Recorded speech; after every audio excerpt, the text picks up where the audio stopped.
For much of our post-independence history, our nation has attracted the most unflattering of labels: war-torn, third world, crime-ridden, and more politically correctly, developing. It would seem that we have stagnated in a state of eternally developing, but never developed. Why? This is the focus of this week's News First editorial. The News First editorial. With the passing of Cuban revolutionary leader Fidel Castro, there is much that we, as a people who have faced 2 youth armed uprisings and a 3-decade-long internal conflict, must consider. The constant struggle to live faced by the citizens of Sri Lanka continues to grow by the minute, hour and day. While the uprisings of 1971 and 1988-89 and the 3-decade-long war decimated our country's progress, who should be held responsible now for depriving our people of the opportunity for development? Do we know who they are? Isn't it about time we launched our own silent revolution to expose the enemies of the state and serve justice? While rural Sri Lanka was described as war-torn for much of our post-independence history, the destruction of reservoirs, anicuts, bridges, roads and canals in the present has not been caused by machines of war.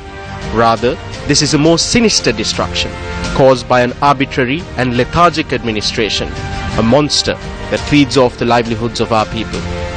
Though a massive proportion of public wealth is allocated for the maintenance of the country's reservoirs, most of what has been done in the guise of maintenance is a mere facade, grounded in deceitful motives. The fractured concrete beams, the washed away cement and the dented rusty iron rods bear testament to the substandard renovation of our country's infrastructure. While villagers lament that renovated roads are washed away with the onset of the next rainy season, elephant fences that appear to be the only solution authorities have for the human-elephant conflict fail to meet even the standard of a rudimentary clothesline. Are the people being forced to walk several miles to fetch a pail of water because of the consequences of the uprisings of the 70s and 80s and the war?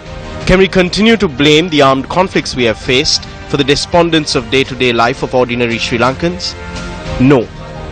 Sri Lankans must come to the collective realization that ignominious rulers who continue to cling to power like leeches, sucking the lifeblood of our nation, have done far more grievous harm to our young republic than any uprising or conflict. While their gangs of thieves are granted contracts to build roads, who are they stealing from when they skim off the gravel, the tar, the sand, the cement and the paving stones? The time has come for a silent revolution.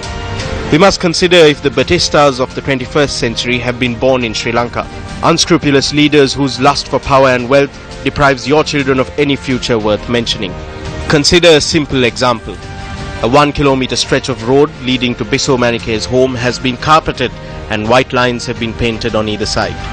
While construction standards would demand that a road in a residential area be built with some sort of drainage system, such thinking was absent in the planning of this road, either by design or by neglect. Nevertheless, consider the vast sums of money allocated for these projects, and whether it is by design or neglect becomes immediately evident. A kilometer of road is resurfaced and the money allocated for the concrete drains, paving stones and streetlights is spirited away to the unknown. This is just 1 kilometer of road. What happens when the road is 100 kilometers long? How much is stolen then?